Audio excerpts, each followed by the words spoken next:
नमस्कार मित्रांनो, मी रवींद्र बोडके, संस्थापक छावा संघटना छत्रपती संभाजीनगर येथून आपणाशी संवाद साधत आहे।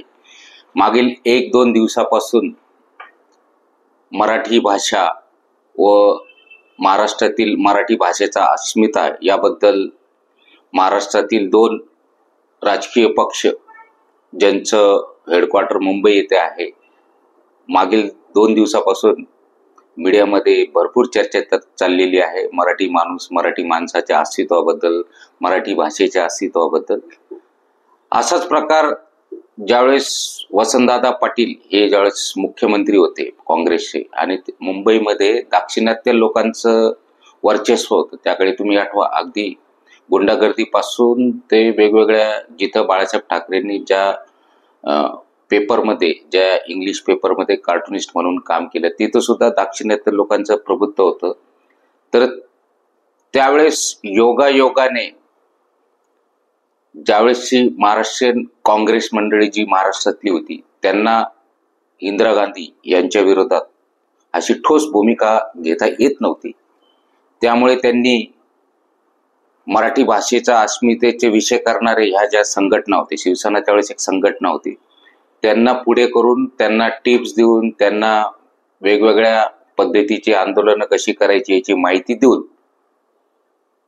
आपलं मराठी माणसाचं महाराष्ट्रातलं आणि काँग्रेसमधलं अस्तित्व कसं राहील यासाठी वसंतदादा, शरद पवार या लोकांनी निश्चितच ह्या संघटनांना ताकद दिली व आपलं अस्तित्व व त्यांचं अस्तित्व निर्माण केलं।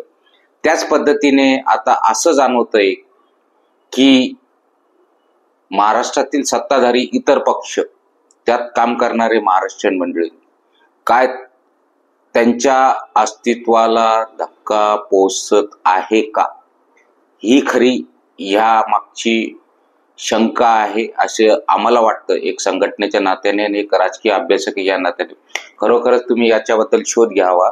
जे राष्ट्रीय पक्ष, जे राजकीय पक्ष सत्तेत आहे, पण त्यांचं अस्तित्व इतर राज्यातील नेत्यांच्या पुढे फिकं पडतंय का, किंवा त्यांना भविष्यात भीती वाटते का आमचं अस्तित्व राहील की नाही राहील।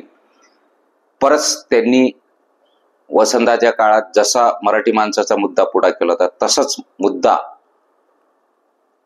2 पक्षांच्या नेत्यांना देऊन, त्यांना समोर ठेवून ते आपलं त्या पक्षातलं अस्तित्व याच्याकरता राखून ठेवायचा, अबाधित ठेवायचा प्रयत्न करतात, कारण त्यांना ठोस त्या पक्षात राहून त्या पक्षातील वरिष्ठ नेतृत्वाच्या विरोधात भूमिका घेता येत नाही, म्हणून बाकीच्या लोकांना पुढं करून ह्या गोष्टी लोकांसमोर आणल्या जातात का, याचा सुद्धा आता तरुण मंडळी, आता बरंच पुलाखालून पाणी वाहून गेलेलं आहे, तरी तरुण मंडळी, राजकीय अभ्यासक यांनी याचा विचार करावा व एक आपली स्वतःची स्वयंभू आणि अस्तित्व निर्माण करणारी भूमिका ही राजकारणात तुम्ही घ्यावी, अशी छावा संघटनेतर्फे सर्वांना नम्र विनंती। जय हिंद, जय महाराष्ट्र।